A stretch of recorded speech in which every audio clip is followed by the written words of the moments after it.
Okay, well, we took a week off there, and actually, next week you'll have a week off too. Did you guys show up anyways? Last week. Okay, just checking. Okay. Okay, so let's just kind of go through the timeline here, get our minds refreshed. The first part of the book is Closed Report, chapter 1 through 6. Okay, and then second half of the book is chapter 7 through 16. And then we break the first part down, chapter 1 through 4 is about division, yeah. And then chapter 5 through 6 is about immorality, okay. And have down there the extra breakdown, but that's not what I've been having you guys memorize. Then we move into second section, chapter 7 through 7 is about marriage. Chapter 8 through 10 is about meat and idols. Yeah, worship, issues of meat sacrificed idols, idol worship. Then chapter 11 through 14 is about worship. And I have those extra breakdown there. And then as we've been going through that section, we're finishing up chapter 12 here, and we'll finish it up here pretty quickly. But chapter 11 was primarily dealing with men's and women's roles in worship. Also dealt with the Lord's Supper a little bit there. Chapter 12, what we're finishing up is, it didn't come up. Chapter 12 has been dealing with people's roles within the church. And he gives that analogy of the body, and the church is like the body. And why is it that the Holy Spirit gave certain miraculous abilities to different people? Is it because certain people are better than other people?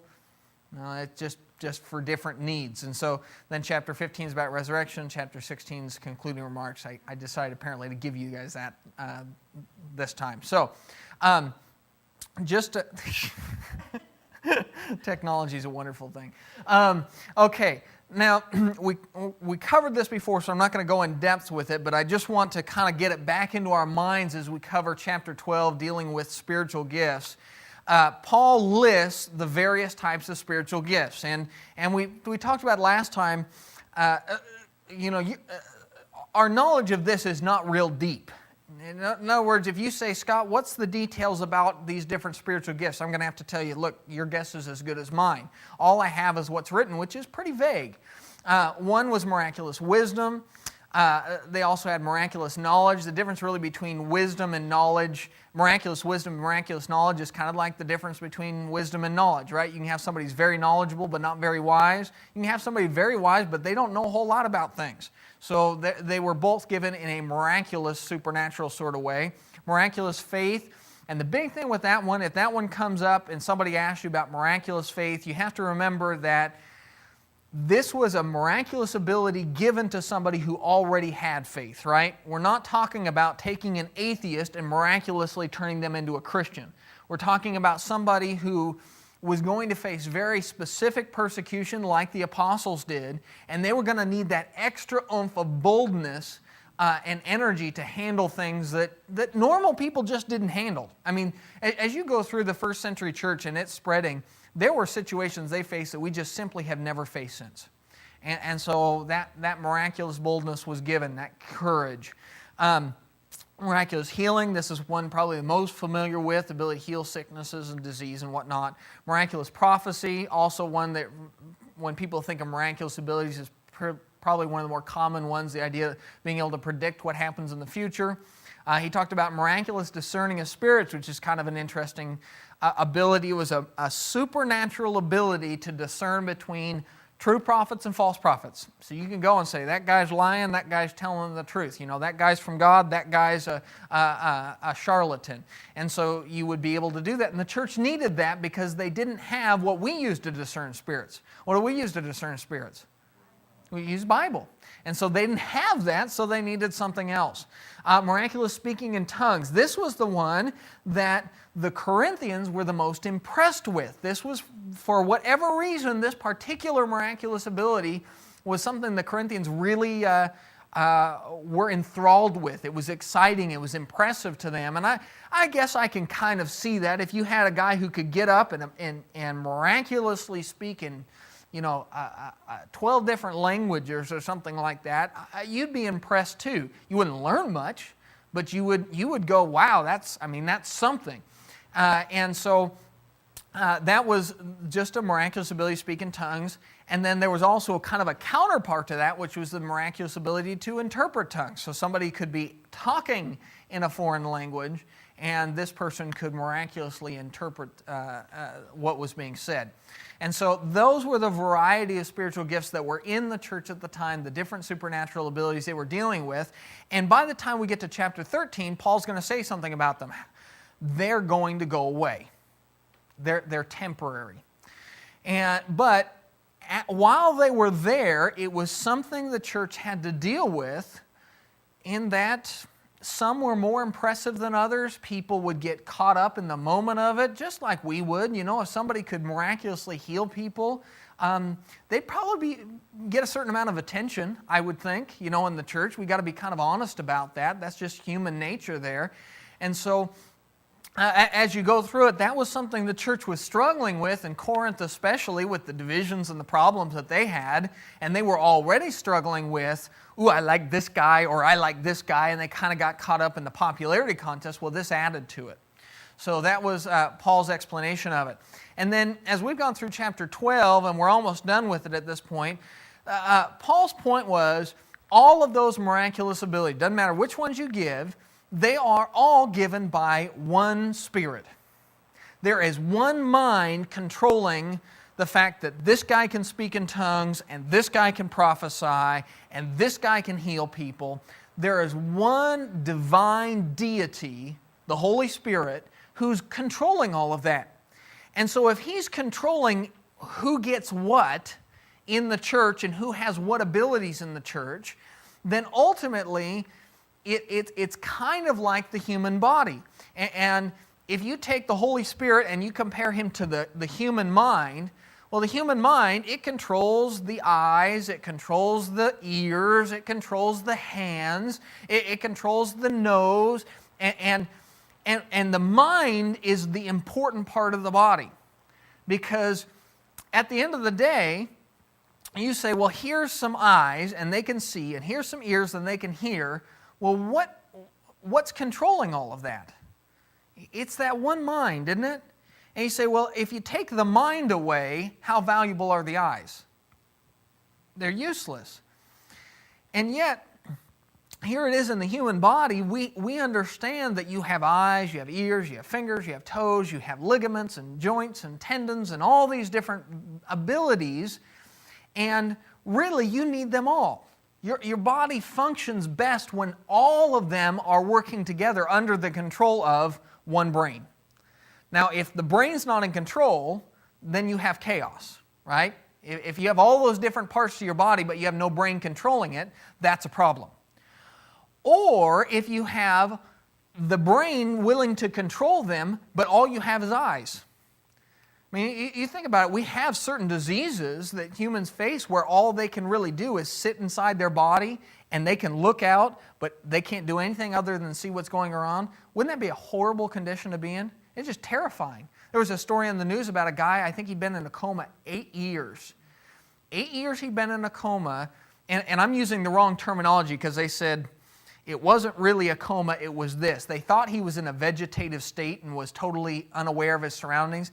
For 8 years, this guy was like that, and he could hear everything everybody was saying. He could see everything. He was totally aware, but he was stuck in his own head. Horrible, isn't it? I would go crazy.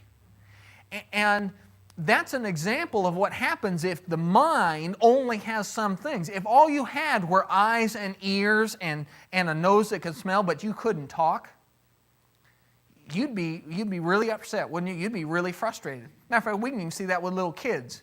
You notice that with little kids when they don't know how to communicate yet, what do? They just get really mad, don't they?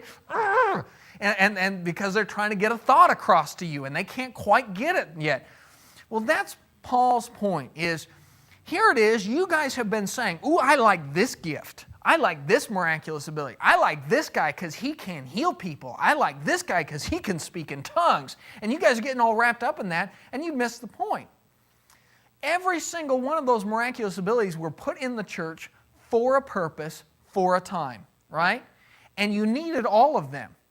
And various people had different abilities because of the need, not because of them in particular. You know, you have a guy like Apollos, and as far as we know, Apollos didn't have any miraculous abilities. You notice that? That the Scriptures never tell you that Apollos had any sort of miraculous ability whatsoever. Yet how much good did he do? He was a great man, wasn't he? Truly great man. So the miraculous abilities didn't have to do with one person being better than another. If I'm really good, I can heal people. But if I'm really bad, all I can do is, just prophesy. That's not the point. The point was, different people had these abilities because of the needs of the mind. Because of the needs of the Holy Spirit who was blessing the church. And he said, this needs to be here at this time, and this needs to be here at this time, and this person's the right one for this job, and the right one for this job is this guy. And so, as you look at it, all those abilities are equal, because they're all simply tools controlled by a higher power. Just like your fingers, your toes, your eyes, your ears. Spiritual gifts were granted diversely based upon the planning of the Holy Spirit, not based upon the value of the person. And the problem was they weren't thinking that way. They were thinking, if this guy can speak in tongues, he must be a great man. And that just simply wasn't the case. Miracles didn't say anything other than the fact that you were a Christian. You were a faithful person. And yet the church was trying to create a value system of this guy is better because of this. And we talked about, really we don't do that with miracles today, but we do it in the church. We place certain values upon different abilities in the church. We say, well, if you can preach, you're whew. If you can be an elder, you're whew. And let's be honest about it. If you say, who's better, an elder or a deacon? What's your mind not naturally say? Elder. That's a lie. It's just not true, right? If a man is a deacon, is he a worse Christian than somebody who's an elder? Or is an elder a better person because he's an elder versus a deacon? Absolutely not. And yet we get that in our head, don't we? And so here's this world we live in, and we create our own value system of what really matters. And while all along God's saying, well, I just have different roles because of different needs. Right? And if you're going to use that rule of, preachers are better, and you say, oh, and let's be honest about it, this is typically the way the world does it. It sounds really arrogant with a preacher saying it, but preacher first, elder second, deacon next. That's kind of the way we do it. And we don't do it consciously, we do it subconsciously, but that's the way the hierarchy goes in people's minds. Well, first of all, if that were really true, where does that put women? Women are useless. You're just not worth nothing. Wouldn't that be the case if that were really true? And yet we know that's not the case. We just got done with a chapter that said very clearly that both have equal high value. And so we know it's not true, and yet we kind of do this thing. We do it in our mind. We place a value. The Corinthians did the same thing. We do it with natural gifts. They did it with supernatural gifts. Does that make sense? And so they were making that kind of valuation that way. And so Paul's point through the whole thing is, no, you cannot do that. And so picking up where we left off in chapter 12, let's start up at about verse 27. You are the body of Christ and members individually. So really, we're going to talk about what's important. Is it the individual members? It's the whole body as a group, isn't it? That's the thing that's impressive. I mean, to use kind of a disgusting example, if you walked into a room and saw an eyeball sitting on the table, you wouldn't think of that as a good thing, would you? I mean, that would be disgusting and scary to you. You'd say there's something wrong. But when you see a human, right? When we see a baby born and come to this world with eyes and toes and fingers and they've got their little lungs pumping, then what do? Wow, look at that. Look at what God has made. It's not the individual parts that we're impressed by. It's the grouping of them all together. And he says, you're the same way as the church. It's the whole body as a group. And everybody's got something they can give, and it's different things. So just look at how's the group as a whole doing. And if the group as a whole is doing well, and my part seems like it's inferior, well, who cares? Right? I mean, really, let's be honest about it. If the part that I'm doing doesn't feel like that big of a deal, but the whole group is doing well, then aren't we okay? Right? And so we're individually members of a body that's bigger than any individual part. And so in verse 28 he says, God has appointed these in the church. First apostles, second prophets, third teachers, after that miracles, then gifts of healing, helps, administrations, varieties of tongues. Now, when he says first, second, third, is he saying one is better than the other? When the church started, who were the first people there? The apostles. And then when the church started to spread and the apostles couldn't do all the work, then all of a sudden you started seeing somebody else start doing the spreading. Who was it? Prophets. And then once the prophets had done some prophesying and the churches were going to grow in different areas, you needed some teachers. So he's not saying one is better than the other. He's just saying this is what God has done. He's appointed these various things. And then he says, and after apostles and prophets and teachers, then you've got miracles. Yeah, there's a place for miracles, but it's not even on the first, second, third list. Yeah, there's place for healings, place for helps, place for administration. That's leadership sort of things. Varieties of tongues, ability to speak in different languages. All those things kind of came afterwards. And he says, are all apostles, are all prophets, are all teachers, are all workers of miracles? Do all have gifts of healing? Do all speak with tongues? Do all interpret? What's the answer to every single one of those questions? No. No, they're not all apostles. No, they're not all prophets. No, they're not all teachers. Not everybody can perform miracles. Not everybody has gifts of healing. Not everybody can speak in tongues. Not everybody can interpret. And then in verse 31 he says, but earnestly desire the best the best gifts, and yet I show you a more excellent way. Now, his point in this is, if God takes the church, and it's like Paul explained it, where there's different roles in the church, just like there's different parts to your body. And we know that not everybody's going to be an apostle, not everybody's going to be a prophet, not everybody's going to be a teacher. Not everybody gets to perform miracles. And of course, we're talking about the church back then. And so, if we know that's the case, then stop worrying about it. That's his point. If you know not everybody has, it's different if you say it's something everybody can attain to. Right? And that's what he's going to talk about now, is he's going to, in chapter 13, he's going to say there is something, there's a better gift that anybody can attain. Whether you're an apostle, a prophet, a miracle worker, or just a plain old Joe Christian. Everybody can attain this next thing, and the next thing he's going to talk about is love. Now, when you talk about love, that's something you should fight over being better at. I mean, if you want to fight over and say who's better in the church, let's start talking about people who can show love. Because somebody who can show really, truly great love, they are a better person, aren't they? I mean, they really are. They have done more with their life. They have progressed farther with their maturity than the rest of us. Because anybody can learn to love. But can anybody become an apostle? No, just certain people, certain time. Can anybody be a teacher? No, not in that sense. Not in the sense he's talking about here. We can all get better and know our Bible better, but he's talking about, frankly, more like what I do for a living. This is something that is what you do on a regular basis. Well, not everybody's built that way, you know? And so everybody's got different talents and abilities, and if you're always looking over the fence and going, oh, I wish I had that guy's talent. I wish I had that guy's ability.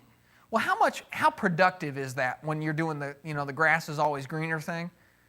That doesn't do any good. But if we look at things that God says any one of us can do, and I say, some of the things God has told me to do, He's told me anybody can be faithful. And I say, I'm going to look at people who are faithful and say, I want to be like that. Now, is that productive? That is. That can produce something, right? Now, if I'm looking at somebody else and saying, well, I wish I could speak like them, or I wish I was as good at talking to people, one-on-one as they are, a lot of that is talent. There are certain people who just always be more talented at those sorts of things. You're going to just, to a certain point, you're going to just beat your head up against the wall. But if you look at things that God has said anybody can do, the better gifts, the best gifts, the things that God has said are the most important: faith, hope, love. You look at those three things and you say, I'm going to look at the people who are better at being faithful than I am, more hopeful than I am, and more loving than I am, and I'm going to try and be like them. Now that's productive. That's a useful thing. And so that's what Paul's going to talk about. He says, you guys have been so busy talking about, I wish I had this guy's ability. I wish I had this guy's personality. I wish I had this talent. Stop wasting your time with that. And he ends it with saying, I show you a more excellent way. There's a better way to live than always looking and saying, if I were that person, I could be happy. No, the better way to live is to say, what things has God told us that any of us can do, and what do I need to do to get better at it? Because every single one of us can pursue love and hope and faith. Nobody gets the excuse of saying, well, I'm just not talented enough to be faithful. Right? Anybody can be faithful. I'm not talented enough to be loving. No, anybody can be loving. And so that's his point is, let me show you the better gifts. Let me show you the real important stuff in life. Anybody have any questions on that? Okay. Let me shoot through these real quick. Get down. Chapter 13 is about love. And as we go through chapter 13, we have to keep it in context. We're still dealing with the issue of worship, right? We're still dealing with the issue of when the church comes together, how it should act, how it should behave, and this particular problem of they were real fond of certain miraculous abilities, and one in particular. What was that one? Speaking in tongues. They really like that speaking in tongues. So we have to keep it in context, but this chapter is about the more excellent way. Paul says, I have a more excellent way to show you. I have a more important gift that you should be pursuing. And so this chapter is about the most important gift, the most important ability any human being can have. And that's really encouraging to me because as we move into chapter 13, think about what he's saying. No matter who you are, what your walk of life is, what your gender is, what your age is, you can do this thing, this one thing that will change the world. Because what he's going to say is that love is the most powerful tool that mankind has ever seen. And as you go down through it and you think about love, how much of your Bible would you have if God hadn't had love? See, the whole book is based off of His love, isn't it? It's been said that John 3:16, for God so loved the world that He gave His only begotten Son, is the centerpiece of the Bible. It's the Bible in one verse. And there's really a lot of truth to that, isn't there? Because God loved us, He sent His Son. If there had been no love, you'd have nothing. And so here it is, while we're standing around going, I wish I had this, or I wish I could be like that, I would be useful if I... God says, the only thing it really takes is love. If you really would have love, if you would say, I'll do that, then all those other pieces will fall into place. Because you have natural abilities, you have natural gifts. Think about God. Nobody has any more talent than God has, right? Nobody has any more ability than God has. Nobody has more power than God has. If God had all that power, omnipotent, omniscient, all the might and wisdom and creativity that He has, but He hadn't had love, how much use would He have been to us? It would all have gone wrong, wouldn't it? But because He had love, it took all of His abilities and it focused it into a wonderful thing. Now the same thing is true for us, just in a smaller scale, right? You don't have the same level of abilities and talents and power as God, obviously. But if you have love and learn to love like God does, it will take whatever abilities and talent and power you have and it will direct it. Remember Christ told that parable of the talents? One guy had 1 talent, one guy had 2 talents, another guy had 5 talents. Was the problem how many talents the guys had? Remember, it had nothing to do with that. The guy with 5 talents, he came back and he says, you gave me 5 and I made 5 more. And the king said, I'm really impressed with you, good job. And the guy with 2 talents came back and he had made 2 more talents, less than the 5-talent guy, and the king was just as impressed with him. And then the 1-talent guy came back and he hadn't made anything, and the king was mad not because he had made less than the other guys, but because he had done nothing. So it's never been an issue of power. You may be a 1-talent person. You know, we all think of ourselves and we look in the mirror and go, I'm a 1-talent guy. I don't believe that. I think we tend to all view ourselves as 1-talent people when we're probably a lot more towards 5-talent people. But it really doesn't matter, does it? Even if you are only a 1-talent person, if you will apply yourself to being the kind of person God wants you to be, then you're going to do good. And so that's what love is all about. And so he starts out chapter 13 by saying, though I speak with the tongues of men and of angels, but have not love, I have become sounding brass or a clanging cymbal. Now, why would he start off with that one? Though I speak with the tongues of men or of angels. What was that miracle that they were really fond of? Speaking in tongues. He says, so, boy, if even I can speak in a language that the angels speak in, but I don't have love, what am I? He says, I'm just like a little kid clanging pots together. Right? You know, you take a little kid and they give him a wooden spoon and a bunch of pots and they start rattling around. And how long until mom and dad go insane? You know? And that's the way it is. It's just a clanging noise. It's an irritant. Now think about it. If you've ever heard somebody who is very knowledgeable and they can speak and they can use, you know, big words. You know the kind of people I'm talking about, those scholarly people, you know, they got 12 PhDs, really intelligent, and you try and have a conversation with them, and so every sentence they'll throw one of those, you know, big old words in there. How long till you get irritated with them? You see, it doesn't take long, does it? Because you feel like they're looking down at you. But if you have somebody who has all that kind of knowledge and they have a loving attitude, they care about people, you notice how even though they can talk in this kind of language, they don't, do they? They tend to use the normal people-sized words. And what do you feel about those people? You look at them, they go, boy, they're so smart, they know so much, and yet they talk to me like I'm real. They talk to me like I'm an actual person. And you feel an affinity towards it. That's love. The difference isn't the knowledge. One guy has 12 PhDs and makes you just despise being around him. Another guy has 12 PhDs and you think, that is the kind of person I want to be around. I just like to be with them because I can learn from them and they help me become a better person. The difference is their attitude. And so one is a clanging cymbal and the other one is somebody who can deeply affect your life. It all comes down to love, doesn't it? Love is that attitude that does what's in the best interest of somebody else. When you have a real smart person and they talk in big words, they're not thinking about the other person, are they? They're thinking, I need to sound smart. I need them to know that I'm smart. And it's that selfish thing. But when we talk in a way that's helpful to people, whether you're talking to another person with a doctorate, if you have 2 people with doctorates speaking to each other, they're going to talk a different way than if they're talking to a 5-year-old, right? But that's appropriate. And how people treat each other tells you about their character.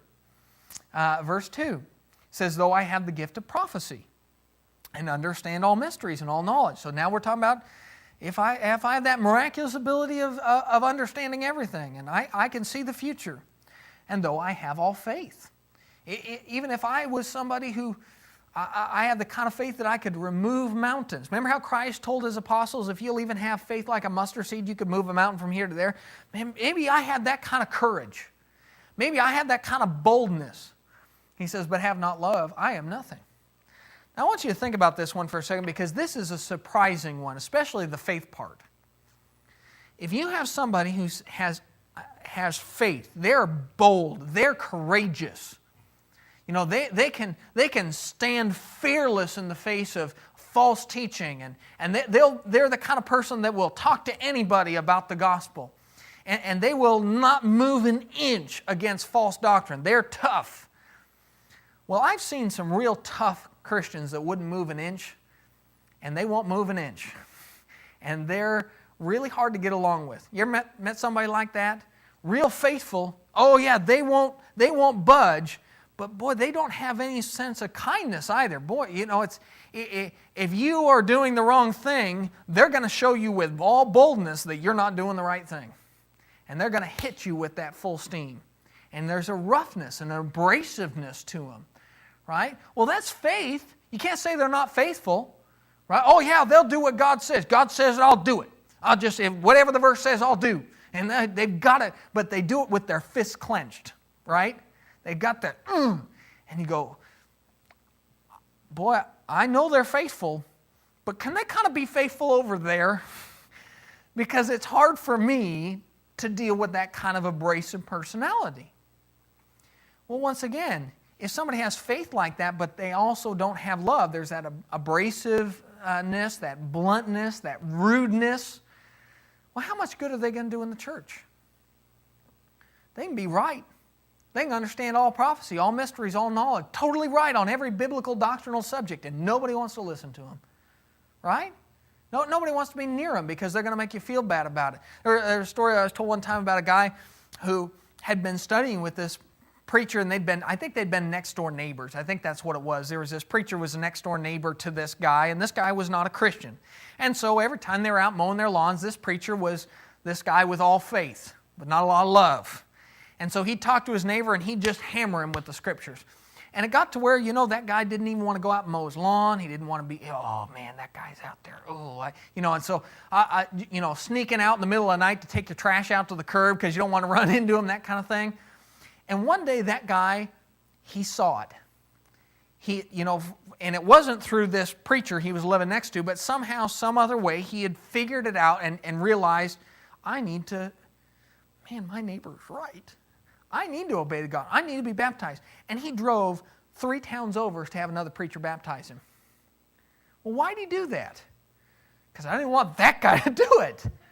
That guy was nothing. He did no good.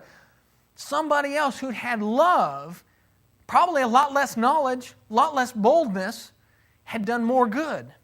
And so, how effective is love in preaching the gospel? Well, I can tell you one thing. If you don't have it, you're not going to be effective, right? So you've got to have that element in there. If you don't, it's just a waste of time. And so, you go through, and it doesn't matter what the topic is. You see a brother in sin, and you see that they're caught up in a life of sin. Well, they're wrong. But how you approach them is going to make a difference, isn't it? You approach them one way, and you might as well just write them off. They're done. And you approach them another way, and you'll win your brother back. So it all comes down to love. It comes down to that attitude. So if I want to be something, it's like Christ said, first shall be last, and last shall be first. Remember how the apostles were arguing about who's going to be greatest in the kingdom of heaven? And he said, look, if you want to be first, you want to be something, you be last. You be servant of all. Well, isn't that exactly what is being said here in 1 Corinthians 13? Exact same idea. If you want to be a truly faithful and wonderful and bold person, well, then you're going to have to start showing some love, otherwise you're going to be nothing. Down verse 3. It says, though I bestow all my goods to feed the poor, though I give my body to be burned, but have not love, it profits me nothing. And once again, have you ever received a gift from somebody and you felt like you owed them something because they gave you something? Like they're over there keeping a tally sheet. Well, I did this, and holidays happen a lot like this. There'll be some family members who when they open the gift, they're judging, were they in the same price range of their gift as I was? Or did I spend more than them? Well, they owe me another gift. And you get that sense from them. Well, if I give all my money to the poor and have not love, I give everything away, but then I make sure I gave everything away. I'm a lot more giving person than you, Linda. If that's the way I go about it, it just, Steve, just if you would only think about how giving I am and were to be a little bit more like that yourself, that's nauseating, isn't it? It's just disgusting. Well, that's what he's talking about. If I give my body to, I don't care how much you give. If you don't give it with love, well, then it's like writing somebody an IOU. I'll give you this, but you owe me. And you either owe it to me by paying me back, or you owe it to me by looking at me as a bigger, better person. I'm not your equal. You need to honor me. See, if you take love out of the equation, anything you do is useless. Love, he says, love it profits me nothing. And ultimately, we're talking about interacting with people, but ultimately this comes down to our interaction with God. Right? If I do all these things for God, and then I get to the judgment day and I take that kind of unloving attitude with God, how much are all my acts of faithfulness going to do? He's going to say, depart from me, I knew you not. The one thing that I told you was the most important, the one thing that I said was at the essence of my character, you refused to have. Right? Isn't that God says, I am love. God is love. And if we say, oh God, I'll serve you, I'll do everything for you, but I won't be the one thing that you say you are, is the very core of who you are, well, you don't know Him. Right? And John actually says that point. He says, if you can't love your brother who you see, how can you love God who you don't see? It's not possible. And so when you go through that idea of love, this is one I struggle with, because I just look at it and go, oh, this is the hardest thing to work on though, isn't it? Because this is where I'm doing what Christ said, where He says, love your enemies and go the extra mile. And boy, somebody hurt my feelings and I have to smile at them and do what's in their best interest anyways. And I have to, mend fences. Wait a second, they burnt that bridge. Why do I have to rebuild it? I don't tell you. That's love. And so, as is very typical of God, the one thing He says I really need you to work on is also the one thing that I am the most loath to do. But it's the reality of it. You cannot do everything else and say that will compensate for a lack of love. That's His point there. No matter how much other stuff you do, no matter how many, you say, well, I'm not going to be very loving because that's too hard. I want to hold on to this bitterness. I want to hold on to these grudges I have. But to kind of make up for it, because I know I probably ought not to, make up for all that bitterness I've got in my heart, I'll try and do this good thing and this good thing and this good thing. Do all those good things over here make up for the bitterness? They don't trade. There's no trade-off there. It's not. You're just trying to cover up something. And so he says, you got to remember, it profits you nothing. Now you compare this what he's been saying about the miraculous abilities. They've been all caught up in this, right? Ooh, I can do this. Ooh, I can do that. Who cares? Right? You guys are so busy patting yourselves on the back, you're going to break your own arm. And so you got to move back to love. Because if you start caring about each other, would you have the divisions in the Corinthian church that you did? If people started caring about each other, would you have had the man who had his father's wife? No, because it says that they weren't dealing with it. They said they were going, oh, that's not that big of a deal. Not my problem. Boy, I'm glad it's not my kid. It doesn't matter. If you have love, it does what's in somebody's best interest, and they would have handled it. So it would have taken care of division, it would have taken care of immorality, it would have taken care of the petty problems between people. Love's the answer to the whole thing, And so you look down, and down in verse 4 is probably the most famous verses in all of 1 Corinthians. All right, these are ones we cover over and over and over again, but let's take them bit by bit and look at them. Love suffers long. Okay, well, love suffers long. Let's talk about the word long for a second. When it says it suffers long, if I ran a long way, what does it mean when I say I ran a long way? I'm not going to tell you the mileage. I'm just going to say I ran a long way. What do you know happened to me at the end? If I said, I went out running, and you say, Scott, how far did you run? I ran a long way. That tells you the time I was done running, how was I feeling? I was tired, right? Now, a long way for me, I may be 450 pounds. And so a long way was down the block. But it seemed long to me, didn't it? Because I'm a big guy and I haven't exercised in 300 years. So a block was long. Or maybe I'm a marathon runner. And if it's a marathon runner and he says, I ran a long way, you know it was more than a block, don't you? Because long for him, he's going to get tired way farther down the pike. So when it says love suffers long, we define long as the point where we start to get weary. That's really what it is. So when it says love suffers long, and you say, I have suffered long, I have been patient, I have put up with these people, I'm tired. Now you're starting to figure out what long is. That doesn't mean you stop, that means you keep going. Do you see that whole point there? Because our tendency is to say, I have been loving, I put up with this, and now I'm tired. No, that's when long starts to happen. Long starts to happen when we're tired. Right? A marathon runner doesn't start saying he ran a long way until he starts thinking, I want to stop. Love doesn't really start kicking into gear in terms of suffering long when we start thinking, I want to stop. And everybody's threshold of pain for that's going to be different too, isn't it? Because let's think about it. Some people are really immature, and being loving is, for them, suffering a long time is somebody said one kind of offhanded remark to them, and they're already crabby and all worked up, and just being patient through one thing is long for them. But you have somebody who's been a Christian a long time, and they've matured a bit. Long may be a pretty big and hairy battle, right? Some real painful sorrows that they go through.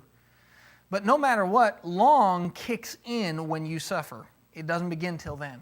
And so when you say, I have suffered long, I am hurting, okay? Well, now when you're hurting, now you can start really showing love. And that's the scary thing about it, isn't it? Is you start showing the love when it's hard to do it. It doesn't really even count till then.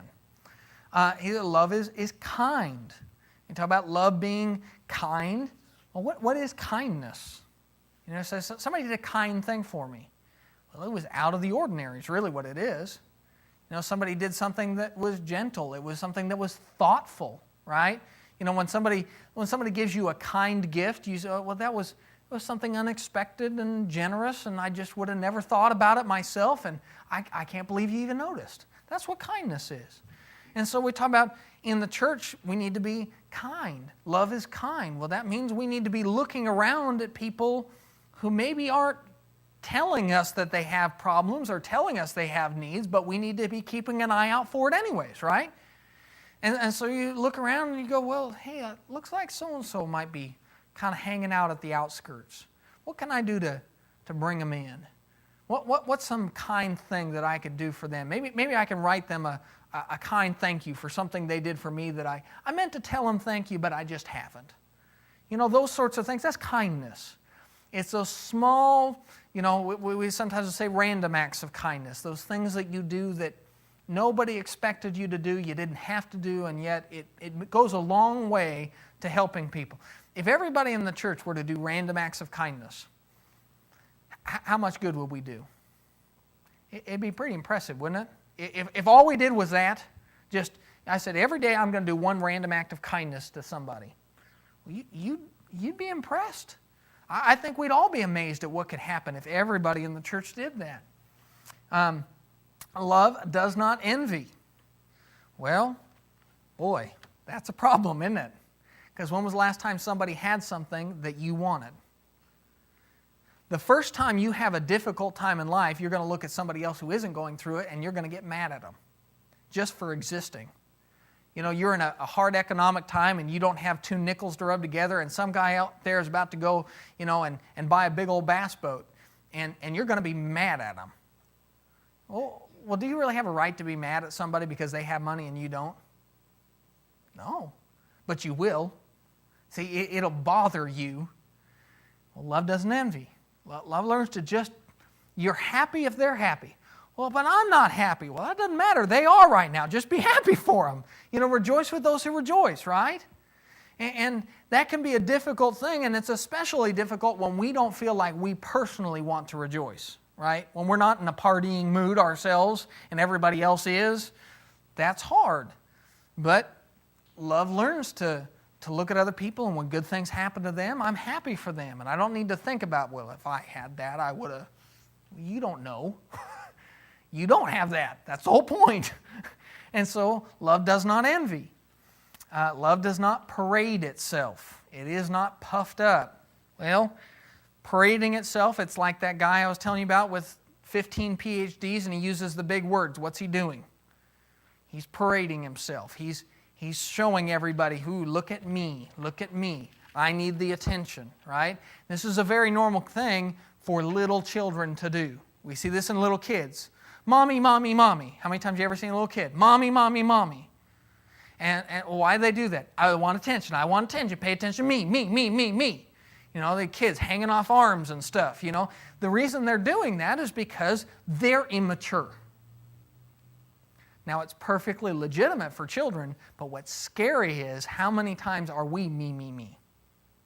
How many times do we say, you know, everything would be better if people would just, my life would be so much better if this person would just, and we give excuses for our bad behavior, for our bad mood, for our problems, and it's just all about me. Well, that's parading yourself. I've got to be the center of attention. You know, I got to be the big float in the parade. And that's, if you have a church full of that, what happens to the church? Well, the problem is not everybody can be the big float at the same time. And so what you have is people jockeying for that position all the time, and you get strife and division and envy and all sorts of problems like that. So it won't ever work.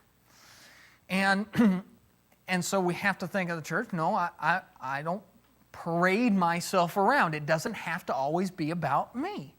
And then when you move that to puffed up, well, puffed up is, we use the term big head. They got a big head. You know, they're full of hot air. You know, they're full of themselves. Well, this comes down to the whole idea of, if somebody is arrogant, they will always be right. Right? I mean, if I'm puffed up, if I'm full of myself, am I ever wrong? No. You know, it's like the old joke, you know, the world would be perfect if everybody did what I said. You know, and that's the way we view it sometimes, is it's like, I've got the right answer and everybody got to listen to me. And that's why parading itself and puffed up are kind of tied together, because when I'm puffed up, I'm saying, well, maybe everybody's not paying attention to me, but they should. They should do what I say if they only listen to me. And it's the thing that scares me with all of these is every single one of them, I can think of times in my life in the not so distant past where I did all of them. It's not like I'm going to say, oh yeah, I did that 10 years ago. Yeah, I did that about two days, 2 hours ago, you know. And so here it is, you talk about perfecting love. How big of a task is that? It's a lifelong dedication, isn't it? And so, you know, the ability to say, you know, I could be wrong. And don't say it in the way of, I could be wrong, but in the back of your head you're saying, but I know I'm not. No, I mean, honestly, being able to sincerely say, no, I could be wrong on this. And meaning it, that's love. Because it's showing humility. It's showing that I'm not the center of attention, and other people may see some things that I'm not seeing. And so, it's not puffed up. It does not behave rudely. You know, rudeness is one of those things that is hard to define. It's kind of like bitterness. You tell somebody they're bitter, and they'll say, well, how do you know I'm bitter? I don't know. I just know. I can smell it. You know what I'm talking about? Rudeness is kind of the same way. How do you prove to somebody they're rude? Well, it's never going to be any big thing, is it? Rudeness is rarely some big, it's just they interrupt you, that you know, they're not very thoughtful about what they say. You know, they're not careful with the tone of their voice. You know, they don't show social kindness to people. You know, just kind of those social graces. It's like one of Holly's teachers talks about, every kid's got a bubble. Don't bust each other's bubble. They don't do that. You know, they're rude, right? And so, on one hand, it's a hard one to define, but on the other hand, it's the same thing. It's something that all of us get. That show other people deference. You know, give them their dignity. Allow people to live their lives without, you know, intruding on it in every sense you can, right? You know, it's just part of being a good person, being a good neighbor, right? You know, just those sorts of things that you're not that snoopy neighbor, right? You know, where they always think like you're looking over the back fence to see what they are or are not doing. Don't be rude. And he says, love does not seek its own. Well, how hard is that to do? Because how long does it take you to think of what you need? You know it like that, don't you? See, if somebody, at any given moment of time, you know what you want and what you need. You know it immediately. It comes naturally. As a matter of fact, if I told you to not know, I want you to stop thinking about what you need and what you want. What you'd start thinking about is how what you want and what you need is for me to leave you alone. I mean, it would bother you. You couldn't stop doing it. You cannot stop thinking about what is in your best interest. So when we say love does not seek its own, you're actually taking something that comes natural for you from birth, right? Because even babies, right? You start from a baby, they cry. Why do they cry? I need something, and I don't even know what it is I need, but I need it, and I'm going to let you know. And so, you know, it's something you have known from birth to seek your own, and you're putting a stop to it. And so it's swimming upstream. It's totally abnormal behavior to say, okay, this is what I want, but I'm going to stop that for a second, and I'm going to put that on hold, and I'm going to go over here, and I'm going to do what's in somebody else's best interest. I'm going to seek their own. Well, that's also difficult because, one, it doesn't come naturally like this one does. You're going to have to think about what somebody else needs, right? What they're looking for.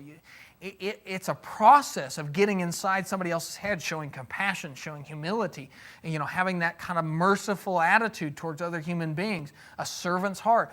All of those things you have to work at, and not only are you working at trying to figure out what they need, you have to do it while telling yourself, no, I'm not going to think about what I need.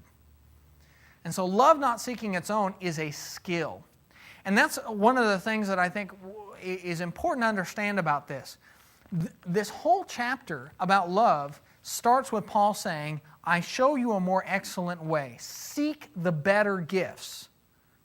His point is, what we're talking about right here, all these attributes of love, are things you can strive for. They're skills, not talents. You know, people have different talents and things they're naturally good at. Love is a skill. It is a honed edge trait. It's just like learning math. You don't wake up and get it. You have to learn the process, learn your ABCs. It's a skill process. And so as you go through and work at being more loving, it's something anybody can learn, but it always takes work. Anybody can do it, but it's going to be a process of labor. Love is not provoked. Well, that's a difficult thing, because if somebody's poking you with a stick, what do you want to do? You poke them right back. Exactly. You say, give me that stick. And you just take care of it. That's your initial knee-jerk reaction. Well, love is not provoked. Love doesn't let somebody else dictate what choices you make.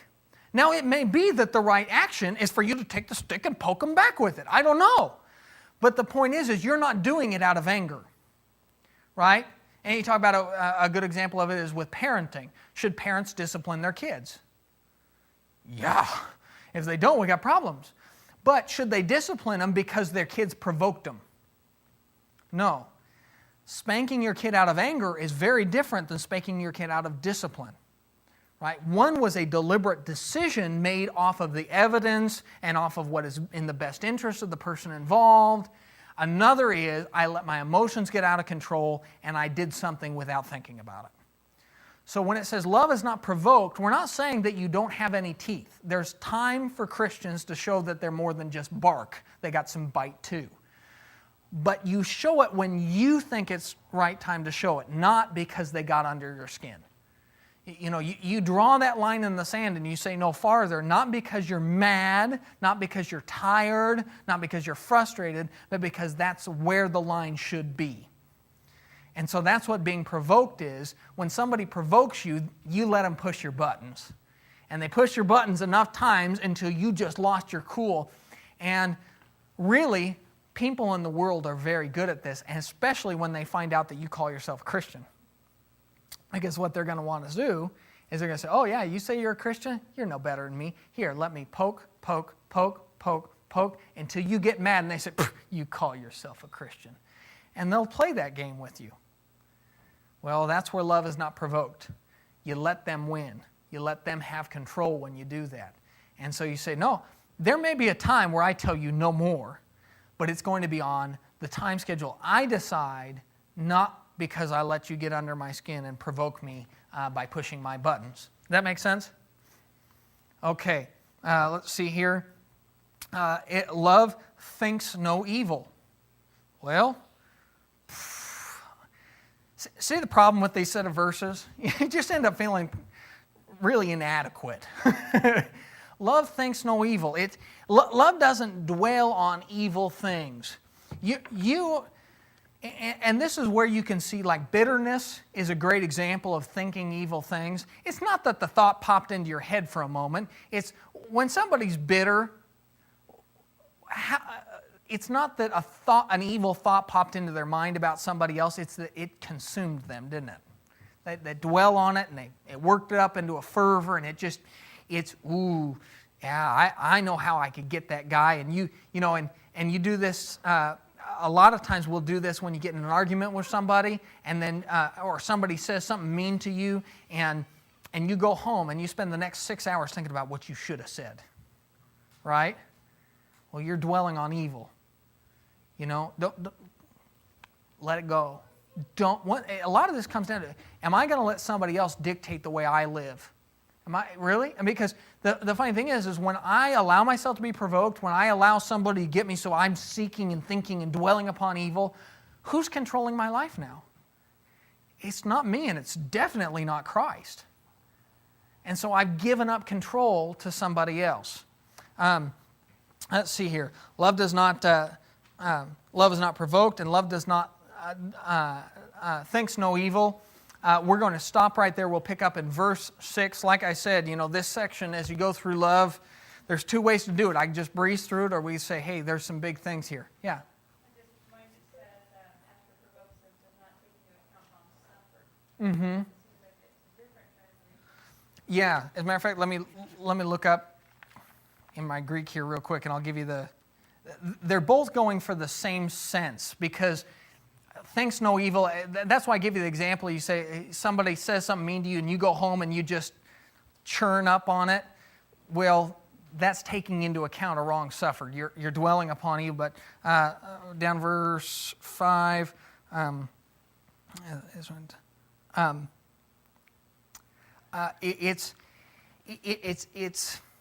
the word think in that case is. It's a take into account thing. See, both translations are right. It's the idea of I'm not going to put a record in my brain of being angry and upset at this person. I'm not going to let this become the defining thing in my relationship with them. It's the idea of a thought being placed within your head is really what it's saying. And so it's an account in my mind. It's a way of thinking.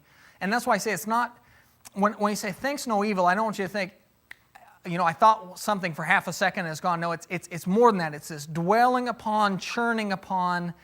I'm going to put a mark in the record book against you, buddy. That kind of thinking evil about them. Does that make sense? Yeah, yes, exactly. It's not, let's say, boy, that hurt. In being upset because you were hurt, it's you. The difference is kind of subtle, but I think you know what I'm talking about. When I put an account in the record book that you're evil, I'm going to think of you as a bad guy from now on because of one thing you did. And, of course, if we had that in the church, how many problems we have, because every one of us does bad things, and if everybody marks each other off first time you do something wrong, well, we're going to all be marked off within a week. So, yeah. Does that answer a question for you? Okay, perfect. We'll stop there. We'll pick up in verse 6 next week.